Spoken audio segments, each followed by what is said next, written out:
Bismillahirrahmanirrahim. Assalamualaikum warahmatullahi wabarakatuh. Salam sejahtera dan salam Malaysia prihatin. Syukur Alhamdulillah pada malam ini kita dapat bersiaran secara langsung menerusi Facebook Penerangan Perak Page untuk episod kedua bagi program Bicara Merdeka Influencer at Japan dengan topik 64 tahun merdeka, patriotikkah kita? Baiklah, tanpa melengahkan masa, saya memperkenalkan panelis yang akan bersama-sama dengan saya secara langsung selama lebih kurang sejam pada malam ini di Facebook Penerangan Perak Page ini. Tuan-tuan dan puan-puan, orang yang saya maksudkan adalah yang berbahagia Datuk Muhammad Noor bin Syamsuddin atau lebih dikenali dengan Datuk Rosham Noor.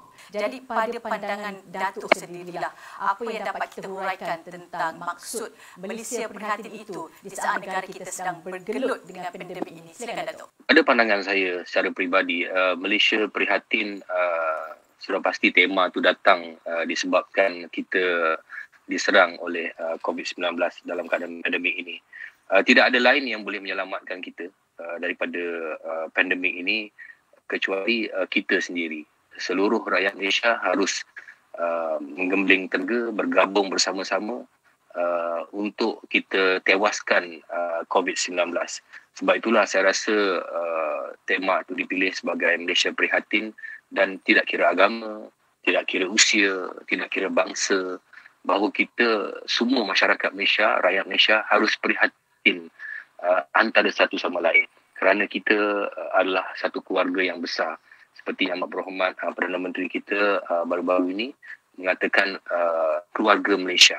Jadi saya rasa Malaysia prihatin dan keluarga Malaysia itu ada sinonim dia. Ada rapat dia itu tentang maksud yang tersirat. Jadi saya berharap kepada semua orang-orang di luar sana memahami setiap tema yang dipilih untuk apa saja, khasnya untuk hari kemerdekaan ini, tema itu dipilih bukan sengaja diletakkan di situ. Tetapi tema itu membawa maksud yang tersirat yang boleh memberikan kepada sesiapa yang ingin menterjemahkan secara yang tersirat itu, mereka akan nampak ianya memang dua perkataan tetapi perkataan itu cukup mendalam maknanya. Keprihatinan kita kepada segala-gala yang berlaku termasuk ekonomi, jiran tetangga, keluarga, masyarakat Malaysia. Tapi saya lihat bahawa salah satu sebab kenapa juga dipilih Malaysia Prihatin ini, kita dapat lihat bila terjadi sesuatu bencana yang berlaku di negara kita, kita lihat tak kira bangsa, agama, memang kita amat prihatin dengan apa yang berlaku. Keprihatinan rakyat Malaysia ini bukan hanya untuk orang Malaysia. Kalau kita tengok pada sejarahnya, even apa yang berlaku di luar negara, ada bencana-bencana, ada peperangan, rakyat Malaysia amat prihatin untuk segera membantu.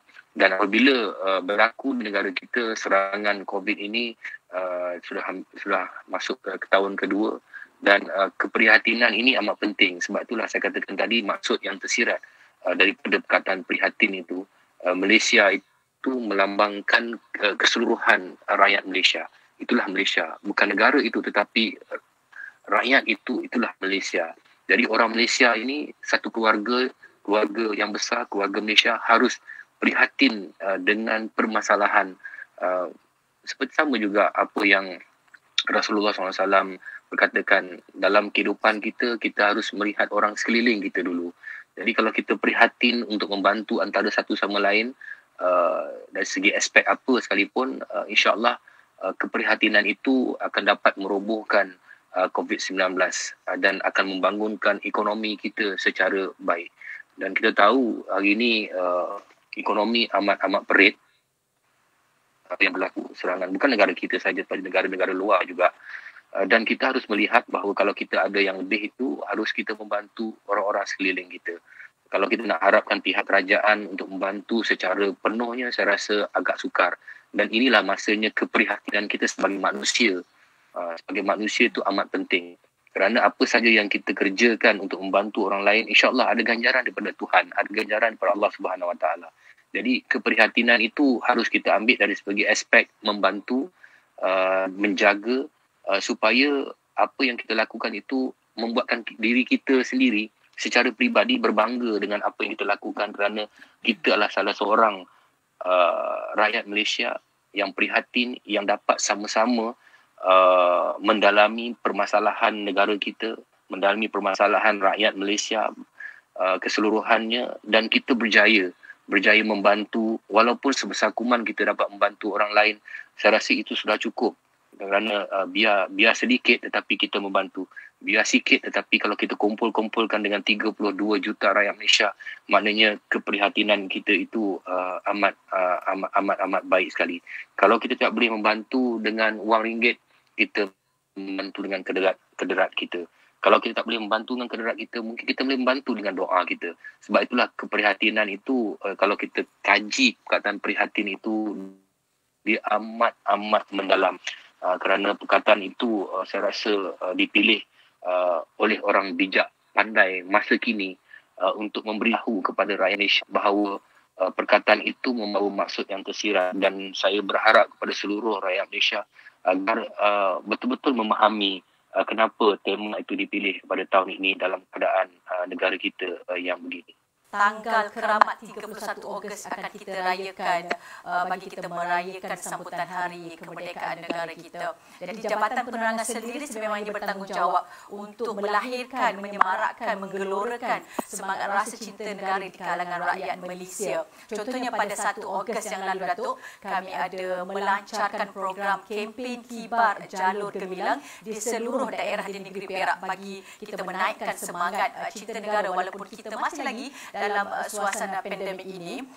Jadi mohon pandangan Datuk lagi tentang semangat masyarakat Malaysia, Datuk. Setiap kali tibanya musim merdeka, macam mana semangat rakyat kita ini mengibarkan jalur gemilang, Datuk? Silakan, Datuk. Saya nampak bahawa mengibarkan jalur gemilang ini bukanlah payah sangat, kerana cuba kita renung balik, kita imbas balik ketika kita di sekolah dulu.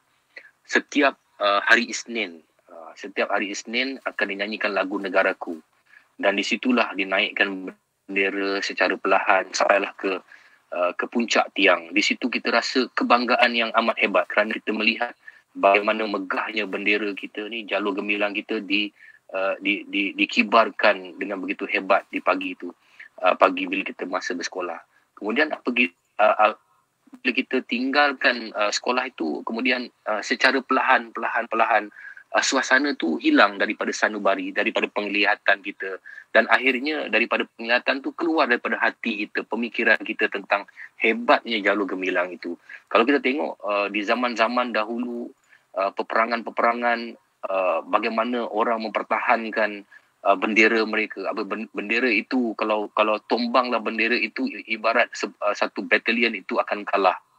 Tapi itulah konsep kenapa direka bendera bagi sesebuah negara. Kerana bendera ini adalah satu tonggak ataupun logo yang begitu hebat, kerana tidak ada negara lain yang akan mengebarkan bendera negara orang lain. Hanya kita saja yang akan mengebarkan dan bendera negara kita. Apakah kurang hebatnya bendera jalur gemilang? Di antara pandangan saya yang tercantik di atas muka bumi ini, dan kita harus berbangga dengan jalur gemilang ini. Dan saya sendiri memang 365 hari bendera jalur gemilang memang berkibar saya. Dan alhamdulillah bila sampai ke hari kemerdekaan tu, saya akan tukar kepada bendera yang baru, kan? Jadi saya berharap kepada semua rakyat Malaysia bahawa untuk kita menghargai sesebuah negara, di mana negara inilah lahirnya tumpah darah kita membesar dekat sini, kita berjuang di sini, kita mesti ada sesuatu kehebatan, logo, branding kita untuk kita tunjukkan kepada orang, iaitu bendera kita. Dan saya berharap sempena dengan bulan kemerdekaan ini, seluruh rakyat Malaysia kadang-kadang bolehlah kita belanja untuk benda-benda yang lain. Saya rasa bendera ni RM5, RM6 saja harga dia. Tak boleh beli yang besar, beli yang kecil dengan harga RM2. Kita kibarkanlah palu-palu sikit, ada satu kecil kat rumah kita. Tapi bayangkan, kalau kita ambil balik pada maksud Malaysia prihatin tadi dengan semangat perjuangan kita itu, kalau seluruh rakyat Malaysia mengibarkan bendera di rumah masing-masing, di pejabat masing-masing, kita akan dapat semarak kemerdekaan itu. Saya masih ingat tak ingat tahun bila ada sekali tu kempen mengibarkan Jalur Gemilang begitu hebat berlaku di negara kita kan, sampaikan kereta-kereta penuh dengan Jalur Gemilang. Itulah satu suasana yang saya rasa seumur hidup saya dapat melihat Jalur Gemilang betul-betul dibanggakan. Kemudian tiba-tiba kempen itu hilang begitu saja. Dan ini tidak semestinya menunggu pihak kerajaan untuk membuat kempen untuk mengibar Jalur Gemilang. Sebenarnya kempen kepada Jalur Gemilang tu harus ada pada diri kita sendiri. Kalau kita ada rasa bahawa Jalur Gemilang itu memberikan maksud yang kuat kepada kehidupan kita, bahawa tegaknya kita di atas bendera itu, dan bendera itu membawa maksud yang pelbagai-bagai, kemegahan kita, saya rasa rakyat Malaysia tidak perlu malu dan harus berbangga untuk mengibarkan Jalur Gemilang. Dan khasnya pula pada musim bulan kemerdekaan ini. Kalau ada yang belum tahulah, Datuk sebenarnya ni bukanlah seorang yang orang kata kaya raya seperti yang Datuk ada sekarang. Datuk orang kata hadir daripada keluarga yang sangat susah, dan saya rasa saya dah susah dengan 8 adik-beradik saya di kampung. Ayah saya terpaksa bekerja di Singapura pada zaman tu kerana di Kelantan gajinya sangat kecil. Jadi untuk menampung kami 8 beradik memang cukup sukar. Tapi bila saya baca kisah Datuk, saya rasa rupanya saya susah, tetapi Datuk lebih susah sebenarnya, kerana daripada orang kata apa, kisah Datuk tu macam mana Datuk makan pun kena catu, betul. And then berselimutkan guni tepung tu. Kalau saya baca memang cukup tragis lah kan. Buku tu kalau saya ingat, Rochamno, Impian dan Jutawan Budak Setinggan. Jadi kalau saya tengok memang Datuk sangat orang kata bersemangatlah. Datuk tidak jadikan kesukaran Datuk itu untuk memadamkan semangat Datuk untuk berjaya, tetapi Datuk jadikan ia satu dorongan untuk Datuk terus berjaya. Jadi berbalik kepada bicara kita pada malam ini, Datuk. Macam mana Datuk melihat perbezaan Datuk menyambut Bulan Merdeka pada zaman kanak Datuk dulu, kerana Datuk saya faham agak susah, dengan sambutan Merdeka pada zaman ini? Boleh Datuk sharekan sedikit? Sebagai contohnya, kalau siapa yang masih ingat, siapa seusia saya pada tahun 70-an, bila ada pertandingan musabakah antarabangsa, pertandingan musabakah ini juga ditunggu-tunggu. Apatah lagi sambutan Hari Kemerdekaan. Kerana ketika itu saya bercakap seperti di Kuala Lumpur lah ya. Ketika tu di Kuala Lumpur memang kita, macam saya sendiri, hidup dalam serba kekurangan. Jadi banyak parents tidak dapat entertain anak-anak mereka dengan pelbagai benda. Jadi bila datang Hari Kemerdekaan ini akan diadakan satu perarakan. Sehingga sekarang ada perarakan itu. Mungkin tahun ni tak ada sebab COVID. Tahun lepas pun tak ada. Jadi perarakan tu ditunggu-tunggu. Dan itulah satu entertainment yang saya dan kawan-kawan saya yang lain, kawan-kawan sekolah yang lain sudah bercakap bahawa another 20 hari lagi kita akan ada perarakan. Engkau pergi tak? Semua kata, yes, my father akan bawa kita orang pergi, ayah aku akan bawa kau pergi. Semua macam rasa berbangga. Kau nak pakai baju apa? Dan kita orang pergi sana, ialah kita orang susah pakai baju sekolah. Dan bila perarakan tu berlaku, kita dapat rasa kehebatan Malaysia itu, kehebatan orang-orang terdahulu, bagaimana mereka memperjuangkan negara kita. Dalam surat khabar ditulis tentang pejuang-pejuang yang hebat yang mendapatkan kemerdekaan tanah air, bagaimana kita menghapuskan penjajah kita, bagaimana kita menghapuskan komunis, dan bagaimana kita menaikkan ekonomi kita. Dan di perarakan itulah setiap tahun akan berlaku perubahan-perubahan di mana akan bertambahnya perkara-perkara atau benda-benda yang lain dalam perarakan itu. Di situlah kita nampak bahawa tahun ini kita ada kereta kebal, dulu ada sebiji contoh Sekarang dah ada 3 biji. Dulu kapal terbang jet yang melintas di atas kita ada 3 biji. Sekarang dah 5 biji. Jadi maknanya kita nampak bahawa negara kita semakin maju, semakin maju, semakin maju. Itu yang saya lihat. Tetapi hari ini sebabkan ada terlalu banyak entertainment, maka orang tidak nampak bahawa perarakan Hari Kemerdekaan itu salah satu benda yang amat hebat yang sepatutnya seluruh rakyat Malaysia harus melihat. Saya tekankan kepada diri saya dan kepada ibu bapa yang lain. Sebenarnya kita sebagai ibu bapa harus menerangkan kepada anak-anak kita, contohnya di bulan kemerdekaan ini, kita akan bercerita tentang pejuang-pejuang kita yang lama. Bagaimana ekonomi kita daripada sukar menjadi hebat. Siapakah menjadikan dia hebat. Pemimpin-pemimpin yang macam mana yang Malaysia ni hebat. Dan kita bercerita tentang sejarah. Sejarah tu amat penting. Kerana hari ini saya lihat ramai anak-anak muda khasnya, mereka dah lupa sejarah. Even orang dewasa pun, orang tua pun, mereka lupa kepada sejarah-sejarah bagaimana menyambut Hari Kemerdekaan itu harus diletakkan di dalam sudut hati kita bahawa ini adalah negara kita. Tapi hari ini kita tahu, walaupun tidak dapat pergi ke perarakan menonton, tapi kita boleh menonton di kaca TV. Dan saya selalu bila menyambut Hari Kemerdekaan ini, saya terapkan kepada anak-anak saya untuk menonton filem-filem yang membawa erti ataupun semangat kemerdekaan. Jadi sambutan dia dulu berbeza dengan sekarang, tapi alhamdulillah dia masih mengekalkan tradisi itu.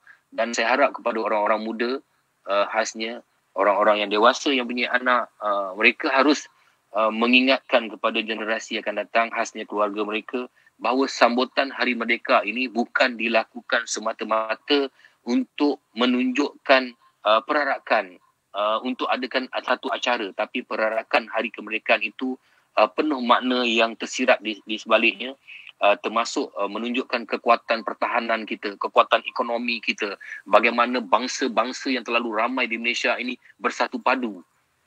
Itu yang kita tunjukkan, kemodenan kita. Tetapi tinggalkan budaya kita, sebab dalam perarakan tu ditunjukkan budaya kita yang ada di Malaysia.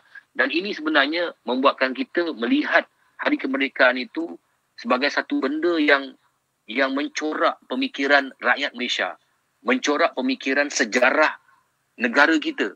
Dan dia bukan satu perarakan yang kosong. Kerana sebelum negara dilanda pandemik pun, Datuk, saya setiap tahun memang saya akan turun menyambut merdeka di hadapan Dewan Bandaraya Ipoh. Dan itu memang rutin saya. Dan saya dapat lihat, Datuk, warga Perak, saya tak tahu lah, mungkin merata lah, mungkin daripada daerah Hulu Perak, merata 13 daerah di negeri Perak ni akan turun sama-sama. Dan mereka, semangat yang dapat saya saksikan pada ketika itu, Datuk, sanggup berjalan kaki, memimpin anak-anak kecil. Kenapa? Kerana nak sama-sama merayakan tarikh 31 Ogos, tarikh keramat itu. Dan seperti yang Datuk katakan sebentar tadilah, untuk lihat perarakan, pejalan kaki, tentera, PDRM, pasukan keselamatan kita, dan juga orang kata apa, kenderaan-kenderaan yang mengikuti secara langsung untuk sambutan pada tarikh 31 Ogos itu sendiri. Jadi saya dapat rasakan ini juga merupakan satu cara untuk mereka menunjukkan rasa cinta kepada negara sebenarnya, Datuk. Jadi Datuk sebagai selebriti terkenal, dikenali dan ramai peminat, boleh Datuk share dengan kami di sini apa yang Datuk selalu buat apabila tiba tanggal 31 Ogos itu sendiri? Apa yang Datuk dan keluarga buat? Yang pertama tadi, saya akan tukar bendera saya. Bendera di hadapan rumah saya akan tukar bendera tu. Dan saya akan bawa anak-anak saya pergi ke perarakan Hari Kemerdekaan. Dan saya tak kisah kalau saya bersama-sama dengan orang ramai. Dan saya rasa ramai orang tahu bila Hari Kemerdekaan saya akan seret anak-anak saya untuk melihat perarakan Hari Kemerdekaan. Dan seminggu sebelum tu, yang saya katakan pada awal tu, saya akan bercerita tentang pejuang-pejuang kemerdekaan, pejuang-pejuang ekonomi, bagaimana saya akan bercerita tentang diri saya yang satu ketika dulu bukan saya saja, tetapi ekonomi orang lain juga sama, terlalu teruk. Tetapi bagaimana negara kita dapat memerdekakan ekonomi negara rakyat negara Malaysia. Dan saya cakap kalau negara kita tidak merdeka dengan baik, kita tidak ada peluang-peluang yang besar. Dan dalam masa yang sama juga seperti di mana-mana televisyen Malaysia, dia orang akan tayangkan filem-filem yang berbentuk kemerdekaan, termasuk drama-drama khas tentang hari kemerdekaan. Saya kata harus menonton dan lihat bagaimana Malaysia mencapai kemerdekaan, dan ini adalah rutin-rutin yang sentiasa saya buat setiap tahun. Tujuan utama rukun negara, Datuk, diperkenalkan pada 31 Ogos 1970 adalah untuk mewujudkan perpaduan yang kukuh. Jadi prinsip-prinsip yang terkandung dalam rukun negara itu sendiri jelas merupakan kunci kepada keharmonian dan perpaduan kaum demi melihat kejayaan dan kestabilan negara Malaysia tetap terjaga. Jadi bagaimana Datuk melihat generasi muda masa kini akan terus mempertahankan dan mendukung prinsip rukun negara itu dalam usaha kita untuk mengekalkan kemerdekaan yang kita kecapi sekarang ini, Datuk? Kita harus melihat kenapa rukun negara itu wujud. Rukun negara ni adalah satu tonggak pemikiran, tonggak semangat kepada setiap individu yang bernama rakyat Malaysia.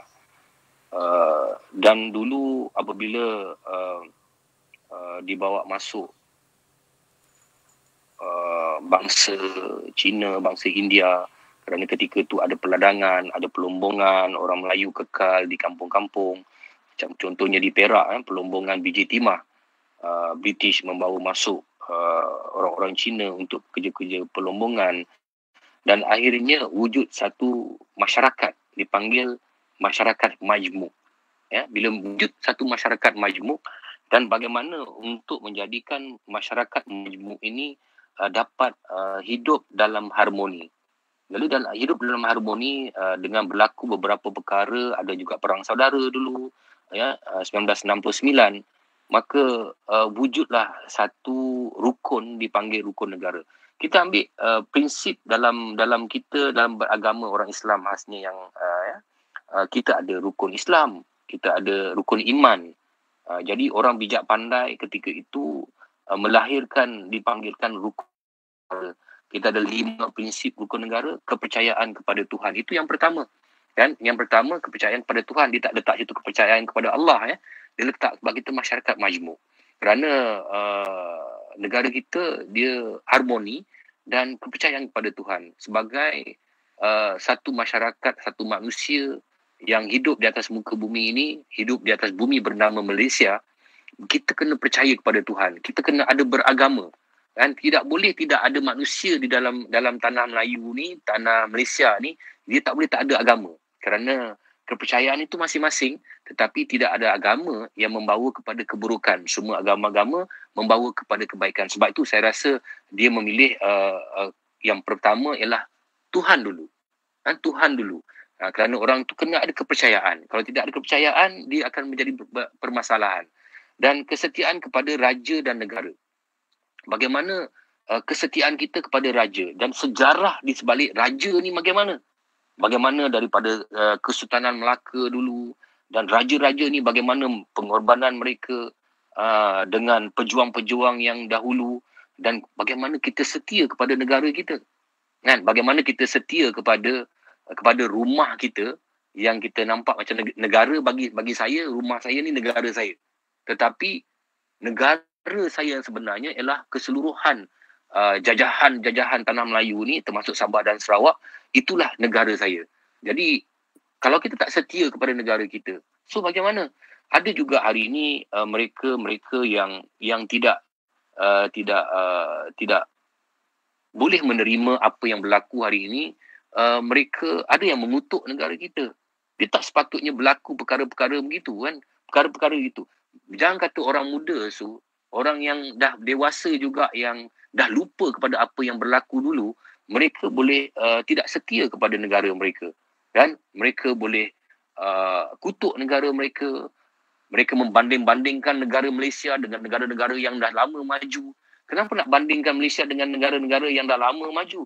Cuba bandingkan Malaysia dengan negara-negara yang seangkatan dengan negara kita. Kan? Bagaimana negara kita telah jauh pergi meninggalkan negara-negara yang seangkatan umurnya, tamadunnya, kan? Kita telah pergi jauh. Jangan bandingkan kita dengan England, jangan bandingkan kita dengan Amerika. Tamadun mereka telah terlalu lama, kan? Tetapi hari ini kita dapat meletakkan negara kita hampir dengan negara-negara yang hebat ini. Ini satu benda yang harus kita banggakan, dan kita harus setia dengan negara ini, kerana kalau kita tak setia dengan negara kita, maknanya kita seperti pengkhianat kepada negara kita. Kita menjadi pengkhianat kepada negara kita. Sedangkan di bumi inilah tempat kita membesar, kita cari makan, semuanya di bumi inilah. Tapi bila berlaku sedikit masalah-masalah, mereka hilang kesetiaan. Ini satu benda yang saya rasa harus setiap individu yang bernama rakyat Malaysia memikirkan. Tak kira tua, tak kira muda. Kan, ini harus dipikirkan. Sampaikan raja-raja kita pun mereka sanggup buat pelbagai tomahan, pelbagai kutukan, di mana mereka berpegang kepada prinsip rukun negara yang 5. Ini satu kesalahan yang besar, kan, apabila mereka bernaung kerana mereka mengikutkan perasaan mereka, mereka boleh buat segala-galanya, kan? Itu satu kesalahan yang besar bagi saya. Keluhuran Perlembagaan negara ini sudah ada ditermaktub daripada dulu lagi. Dan perlembagaan ini bukan hanya dibuat oleh seseorang manusia saja. Bahawa perlembagaan negara ini harus dipikirkan macam mana masyarakat majmuk itu, macam mana ekonominya, macam mana politiknya, semua diambil kira bahawa perlembagaan ini tak boleh dilanggar. Tetapi ada juga yang berlaku apabila mereka ada permasalahan, mereka langgar perlembagaan ini. Jadi perlembagaan ini sesuatu yang penting, kerana perlembagaan ini kira macam disiplin diri kita. Undang-undang, kan? Undang-undang disiplin, kan? Kena ada perlembagaan yang tak boleh kita tukar sesuka hati. Kerana perlembagaan itu akan mencorak kehidupan seluruh rakyat Malaysia. Mencorak negara kita. Dia ada dia punya kuasa dia. Dia ada pantang larang dia. So, perlembagaan itu harus kita dokong dengan baik. Tak boleh kita sesuka hati melanggar perlembagaan itu.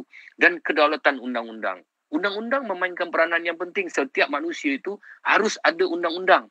Harus akur kepada undang-undang. Mereka tidak boleh duduk di satu tempat. Macam contohnya lah, Su datang kat rumah saya. Saya ada undang-undang saya. Kena bagi salam dulu.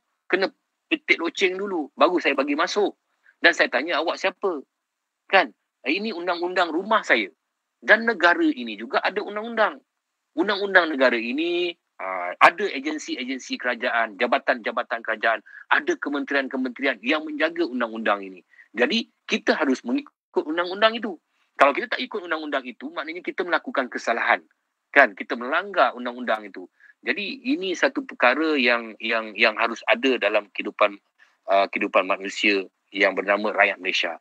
Kesopanan dan kesusilaan. Kalau manusia itu, kita ni rakyat timur, orang Malaysia, memang terkenal dengan kesopanan dia. Jadi di situ terbentuk kesopanan dan kesusilaan tu. Bukannya dia sengaja nak letakkan prinsip-prinsip ini tanpa berfikir. Jadi saya berharap kepada semua orang yang ada di negara kita ini, supaya mereka melihat bahawa rukun negara ini amat penting untuk kita hayati. Sebagaimana kita orang Islam khasnya, yang takut melanggar rukun Islam. Yang takut melanggar rukun iman. Kerana ultimate bagi seorang yang beragama Islam itu, dia nak ke syurga. Begitu juga agama-agama lain. Saya bercakap pasal orang Islam, dia nak pergi ke syurga. Dari ultimate dia mesti menjaga rukun tadi tu. Rukun Islam, rukun iman dia kena jaga sebab dia faham. Dia tahu, dia percaya pada hari kiamat. Dia percaya pada mati. Jadi kalau dia tidak ada menjaga rukun tadi tu, rasa-rasa dia lepas tak? Dia kerana dia melanggar undang-undang. Begitu juga dengan apa yang berlaku dalam rukun negara. Kan? Kalau dia melanggar prinsip 5 prinsip tadi tu, so mereka lah rakyat yang tidak baik. Untuk berjaya dalam negara kita, orang luar masuk ke negara kita untuk berjaya. Mereka berduyun-duyun, berjuta, bukan 10 orang, bukan 1000 orang, berjuta orang luar yang datang ke negara kita untuk berjaya di negara kita. Kerana apa? Kerana mereka melihat bahawa negara kita hebat. Kenapa negara kita hebat? Kerana kita mendukung prinsip rukun negara yang hebat. Sebab itu mereka datang. Jadi akhirnya kita sendiri, kalau kita tak pegang kepada ini, akhirnya kita akan dipijak oleh orang-orang yang mendatang. Kadang kita lihat hari ini bagaimana orang-orang yang mendatang, mereka membuat ekonomi yang baik. Saya difahamkan sebulan mereka menghantar duit ke negara masing-masing berjumlah hampir 100 juta. 100 juta satu bulan. Yang sepatutnya, kita yang sepatutnya ambil perkara ini. Jadi saya harap 5 prinsip rukun negara ini harus disemat di dalam hati setiap rakyat Malaysia. Kalau mereka sematkan di dalam hati, maka mereka akan ada hala tuju. Kerana mematuhi segala-gala prinsip ini akan memberikan kebaikan kepada setiap individu yang bernama rakyat Malaysia. Sememangnya semangat patriotik ni, dia bukan mampu lahir sendiri tanpa dipupuk dalam setiap diri individu. Generasi muda sememangnya tidak pernah melalui zaman orang kata getir, pahit, suka duka orang-orang yang terdahulu dalam orang kata mencapai kemerdekaan negara. Jadi pada pandangan Datuk sendirilah, bagaimana caranya kita nak wujudkan semangat cinta negara yang mendalam dalam diri orang-orang muda ni, Datuk? Sejarah tidak boleh menipu. Tetapi sejarah itu lama-kelamaan hilang begitu saja. Kita ambil bagaimana satu empire yang begitu hebat, yang di antara terkuat di dunia, yang terkaya di dunia, namanya Empire Melaka. Akhirnya sejarah Melaka tu hilang begitu saja. Kan? Dan itulah yang berlaku dari masa ke semasa. Apabila sejarah-sejarah ini tidak diambil berat. Bukan hanya rakyat Malaysia tetapi pemerintah kita. Kerana sejarah ini satu benda yang harus menjadi satu archive yang didokumentasikan. Kan? Sejarah tu sekarang disimpan. Contohnya, cuba tanya dengan anak-anak muda sekarang. Siapa Tok Bahaman? Siapa Tok Gajah? Siapa dengan ni? Tak ada. Orang tidak tahu. Kerana mereka tidak menekankan kepada sejarah kesukaran bagaimana orang-orang terdahulu untuk mendapat kemerdekaan. Dan kita pernah dijajah lebih daripada 500 tahun. 500 tahun.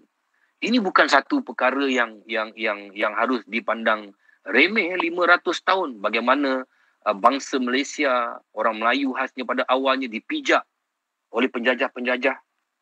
Tetapi perkara-perkara ini tidak digambarkan. Saya ambil contoh. Kalau kita pergi ke tengok Korea, tengok China, tengok Amerika, tengok negara-negara Indonesia, mereka menggunakan entertainment untuk memberitahu kepada rakyat mereka tentang sejarah. Tetapi di negara kita, kita tak ada satu filem atau drama-drama TV yang membawa cerita-cerita yang lama tentang sejarah bagaimana Melaya, bagaimana Malaysia mendapat kemerdekaan. Dan akhirnya sejarah akan tinggal sejarah. Sebab tu saya selalu mengatakan bahawa betapa pentingnya entertainment untuk memberitahu segala-gala maklumat. Termasuklah perkara-perkara yang berlaku satu ketika dulu.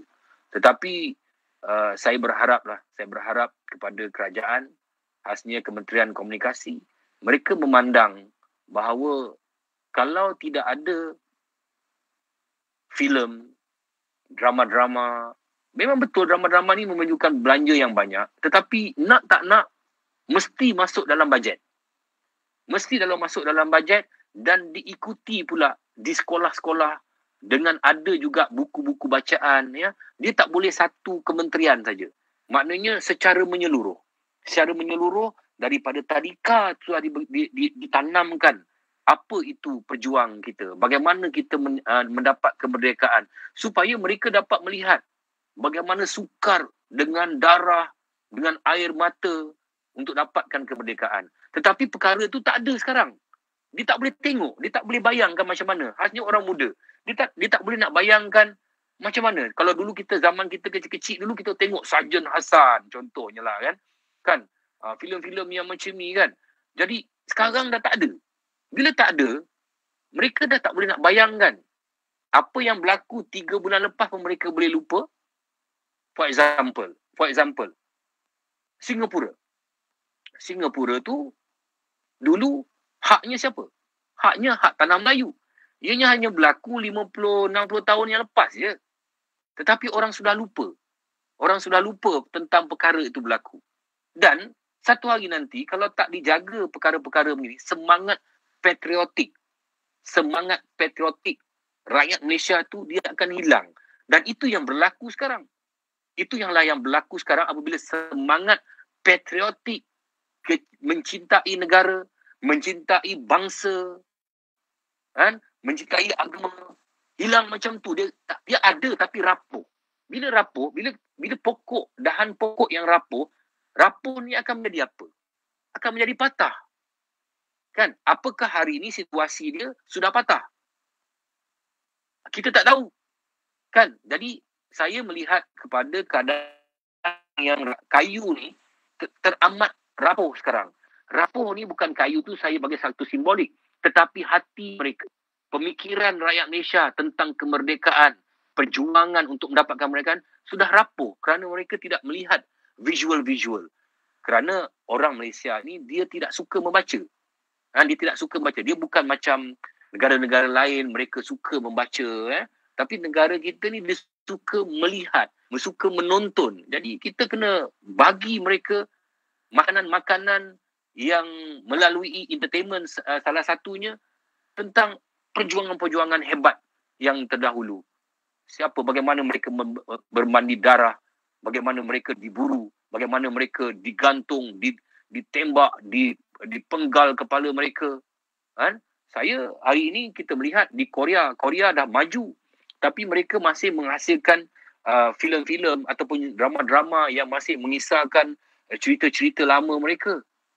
Macam mana, dan baru kita dapat lihat, Korea ni nak dapat kemerdekaan dia bukan senang. Rupanya mereka pernah berperang dengan Jepun, mereka pernah berperang dengan ini, begitu juga dengan England, macam-macam, Australia mana. Jadi saya rasa ini kerajaan khasnya harus menggunakan entertainment sebagai satu platform untuk mengenengahkan semangat patriotik melalui filem, drama dan sikit lagi saya nak tambah. Kalau ingat pada tahun 80-an Allahyarham Sudirman melahirkan satu lagu tanggal 31 bulan 8 57, kan? Benda tu bila dinyanyikan kenaikkan semangat. Tapi tidak ada lagu-lagu yang hebat begini dilahirkan. Kan, kerana hanya menunggu seseorang artis itu sendiri melahirkan sendiri.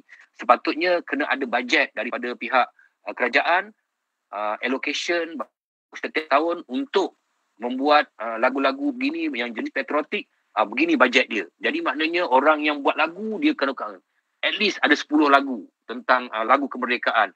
Drama ada 10 drama, filem ada 5 filem tentang ni. Jadi jangan harapkan kepada pulangan sales. Itu tak ada pulangan.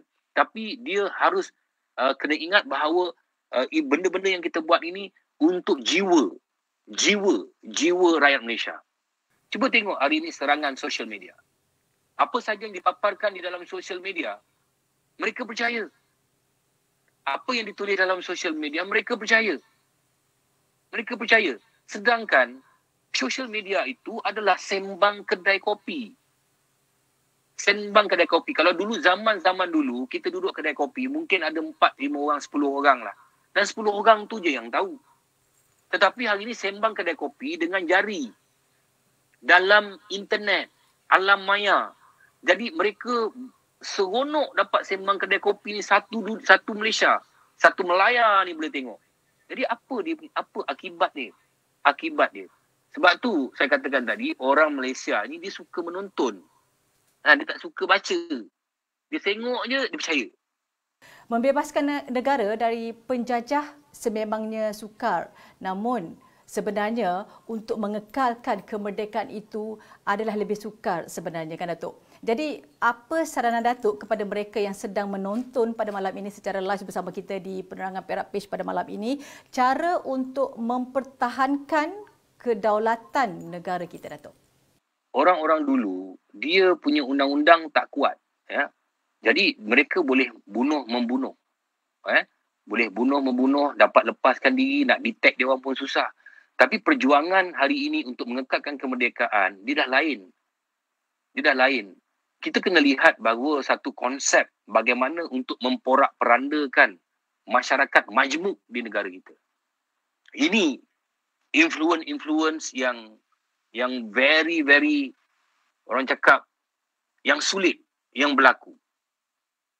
Di mana memporak-perandakan masyarakat majmuk ni. Dan kita kena lihat bagaimana pejuang-pejuang hari ini, daripada start kita merdeka, bahawa pejuang-pejuang hari ini berbeza dengan pejuang-pejuang yang terdahulu. Pejuang-pejuang yang terdahulu, mereka menggunakan kekuatan mereka, bermandi darah, macam saya katakan pada awal tadi itu kan, air mata. Tetapi pejuang-pejuang hari ini, pemimpin-pemimpin hari ini, mereka memimpin bagaimana untuk mengukuhkan ekonomi negara kita. Kerana hebatnya sesebuah negara itu bukan daripada ramainya penduduk dia. Hebatnya sebuah negara itu bagaimana kukuhnya ekonomi itu. Jadi nak mengukuhkan ekonomi ini, salah satu benda untuk mempertahankan kemerdekaan. Tak guna kita dapat kemerdekaan, tetapi kita duduk dalam kelaparan. Itu bukan merdeka namanya. Erti kemerdekaan itu bagaimana kita mengecapi kehebatan, mengecapi kesenangan, mengecapi keriangan. Itu kemerdekaan. Kalau kita merdeka, sudah 64 tahun, hari ini kita nak makan pun tak ada duit, itu bukan merdeka. Itu bukan merdeka. Tapi merdeka itu secara keseluruhannya harus kita ambil kira dari segi semua sudut. Yang memainkan peranan yang penting ialah pemimpin-pemimpin kita. Dan didokong juga oleh rakyat negara kita. Jadi kalau pemimpin-pemimpin kita memberikan gambaran-gambaran yang bagaimana untuk melonjakkan erti kemerdekaan kita dari segi bentuk ekonomi sebagai contohnya, tapi rakyat juga harus menyambut untuk melonjakkan lagi dan akhirnya meletakkan negara kita sebagai satu negara yang kemerdekaan yang hebat. Hari ini kita tengok negara-negara yang hebat bukan mereka pergi berperang. Zaman-zaman dulu mereka pergi berperang. Siapa yang menang peperangan, mereka lah hebat. Tapi hari ini siapa yang menang peperangan, tak perlu perang pun. Tetapi mereka yang buat onar yang macam tu, mereka akan dikutuk. Jadi untuk dipandang hebat, dipandang mulia di mata masyarakat dunia, ialah ekonomi. Kan? Hari ini, kita bukan lagi berperang dengan senjata, tetapi kita berperang sesama sendiri melalui social media. Apakah kita merdeka? Kita perang boleh mengatakan sesuka hati. Kerana kita boleh ada jari untuk kita buat apa saja onar di dalam social media. Hari ini, kita harus melihat kepada apa menjadi permasalahan yang paling besar untuk kita menuju ataupun mengekalkan kemerdekaan yang kita ada. Masyarakat Malaysia pada pandangan peribadi saya, mereka berhadapan satu situasi yang amat-amat buruk apabila mereka terlalu leka percaya dengan internet, social media. Terlalu percaya. Kerana mereka tidak menggunakan akal fikiran untuk melihat yang mana betul, yang mana salah. Adakah perkara ini kalau kita biarkan berleluasa, kita akan dapat mempertahankan kemerdekaan. Sedangkan social media ini juga membuatkan kita berperang di antara satu sama lain. Jangan kira bangsa. Melayu berperang dengan Melayu, Cina berperang dengan Cina, Cina berperang dengan Melayu, India berperang dengan Melayu, Melayu berperang dengan Semua. Kerana apa? Kerana mereka tidak nampak bahawa kemerdekaan ekonomi yang telah dilonjakkan oleh pemimpin-pemimpin kita ni bukan tujuan itu. Tujuan dia ialah untuk kebaikan. Tetapi telah disalah gunakan kebanyakannya. Bukan semua ya. Bukan semua. Tetapi kebanyakannya sudah menyalahgunakan erti kemerdekaan, erti ekonomi. Kan? Kemerdekaan yang membawa ekonomi, yang membawa internet. Kerana hari ini kita tengok apa yang berlaku di negara lain, di dunia, maknanya kita serentak kerana kita ada internet. Jadi ini kita pandang betul-betul bahawa untuk mengekalkan kemerdekaan ini, kalau kita tidak melihat secara dalam, maka saya tak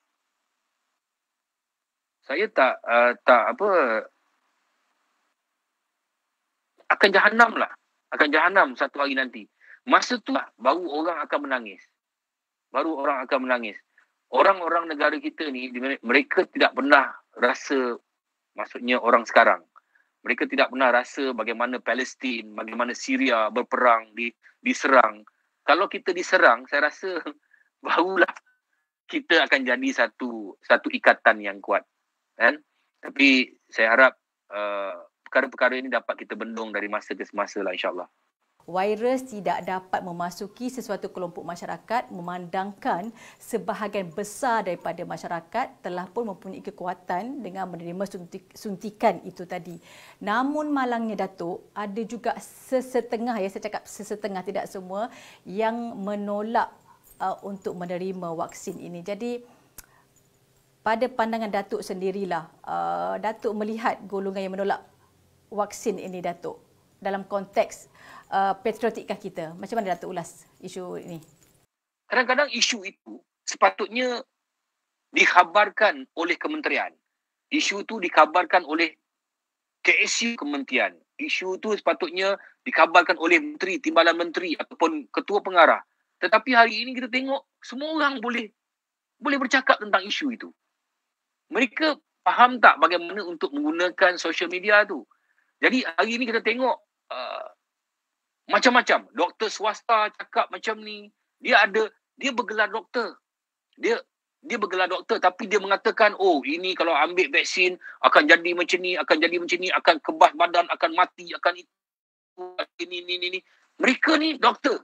Tetapi mereka memberikan influence yang salah kepada masyarakat. Dan akhirnya masyarakat yang tadi saya katakan amat percaya kepada semua tulisan-tulisan atau borak-borak sembang kedai kopi dalam internet ni, akhirnya mereka menolak vaksin. Baik, saya satu ketika dulu termakan juga. Saya cakap, betul ke vaksin ni? Tapi bila saya tengok sepupu saya meninggal sebab COVID, anak buah saya, anak kepada sepupu saya juga meninggal sebab COVID. Saya kata, wish, bila turn saya pula? Dan saya melihat, saya cakap, saya kena ambil vaksin. Kan? Dan kalau kita fikir balik logik, vaksin ni, masa kita darjah 6, 12 tahun, kita ambil BCG. Sampai sekarang ada tanda kan? BCG kan? BCG. Jadi dulu masa ambil BCG ni, tak ada pula orang persoalkan. Sebab apa? Media, social media ni tak ada. Mereka hanya percaya kepada media, radio, surat khabar dan televisyen. Tidak ada orang yang dapat mengatakan itulah, inilah kan. Jadi wabak ni, tuan-tuan dan puan, wabak ni ada macam-macam wabak. TB, satu ketika dulu membunuh orang. Tapi hari ini TB dapat dibendung. Malaria, kusta. Kalau siapa-siapa pernah ingat kusta pada tahun 70-an, 60-an, 70-an saya ada satu hospital kusta di Sungai Buloh. Hari ini dijadikan tempat pusat COVID. Dan diorang ada perkampungan, perkampungan kusta itu. Ada panggung wayang, ada hospital, ada pasar. Dan mereka dikurung dalam satu ibarat penjara, kan? Tapi ada rumah-rumah dalam, mereka tak boleh keluar. Malah orang luar juga tidak boleh pergi ke tempat tu. Tempat tu menakutkan saya ketika saya kecil. Kerana orang-orang kusta ni, penyakit kusta ni, hidung dia boleh tertanggal, jari dia boleh tertanggal, jari boleh bengkok macam ni, tangan boleh bengkok. Dan akhirnya, apa yang membuatkan kusta ni tidak ada lagi di negara kita? Vaksin lah. Jadi bila datang satu serangan baru, virus baru, orang mengatakan, cepatnya vaksin ni keluar. Zaman hari ini bukan zaman macam dulu. Zaman hari ini, zaman teknologinya tinggi. Memang pada awal WHO mengatakan mungkin selepas 2 tahun vaksin ni akan muncul. Tetapi setahun vaksin dah ada dah. Jadi orang semua memberkatakan, ini betul ke vaksin ni apa semua ni kan? Aku tak nak jadi tikus makmal. Tetapi kita harus ingat kemajuan teknologi dunia. Kemajuan teknologi dunia. Mereka dapat melahirkan vaksin yang boleh membendung kita. Dan semua orang tahu bahawa kalau kita ambil vaksin pun, kita boleh positif COVID-19. Tetapi dia tidak boleh memudaratkan sangat kepada tubuh badan kita. Tetapi kita boleh jadi carrier yang kita hantar pula kepada orang yang tidak ada vaksin. Jadi inikah yang prihatin yang kita bincangkan pada hari ini. Jadi bercakap pasal Malaysia prihatin, dia masuk ke dalam ni. Maknanya kita kena ingat prihatin yang saya katakan tadi harus dikaji dalam-dalam perkataan prihatin tu. Maknanya kalau kita prihatin kepada orang, kita nak memudaratkan orang. Kan? Jadi bagi saya, mereka yang tak nak ambil vaksin ni, saya cadangkanlah. Saya pujuklah dengan ikhlasnya, ambillah vaksin. Tak ada apa pun berlaku pada diri saya. Alhamdulillah, keluarga saya semua sudah divaksinkan. 2 dos. Jadi saya berharap kepada di luar sana, tengoklah kepada apa yang berlaku. Saya rasa ramai yang tahu kepada golongan-golongan yang tak ambil endah pasal vaksin, yang anti-vaksin, apabila keluarga mereka pergi meninggalkan mereka. Jadi, ini masalah dunia. Jadi, negara kita juga menghadapi masalah yang sama. Sempena dengan bulan kemerdekaan ini, kan, negara kita menghadapi satu masalah yang besar dan hari ini tujuan utama kita ialah untuk menghapuskan vaksin atau meredakan vaksin. Barulah kita boleh pergi ke stage yang lain, pemulihan ekonomi. Ekonomi kita teruk disebabkan COVID-19. Jadi, saya rasa semua orang terasa. Semua orang terkena dengan panahan daripada COVID-19, ekonomi kita terganggu. Semua orang. Tapi, kalau kita tak bersama-sama secara prihatin, bersama dengan rakyat Malaysia yang lain, untuk menolak COVID ni, macam mana kita nak naikkan kita punya ekonomi? Kalau ekonomi kita nanti tidak naik 1 tahun, 2 tahun, apa akan jadi kepada kehidupan kita? Sedangkan hari ini sudah masuk tahun kedua COVID di negara kita. So, come on guys. Kan, ini bukan masa untuk kita berteki dan mengatakan itu, mengatakan ini kerana kepercayaan kita kepada social media. Saya berharap kepada semua yang anti-vaksin, buka mata, fikirkan. Kalau yang dah ada anak tu, fikirkan anak-anak. Kalaulah kita terkena, tinggal anak-anak. Kalau anak kita terkena, bayangkan jenazah dia keluar daripada rumah kita ataupun daripada hospital, tak boleh kita tengok. Bayangkan kalau mak kita kena, kan?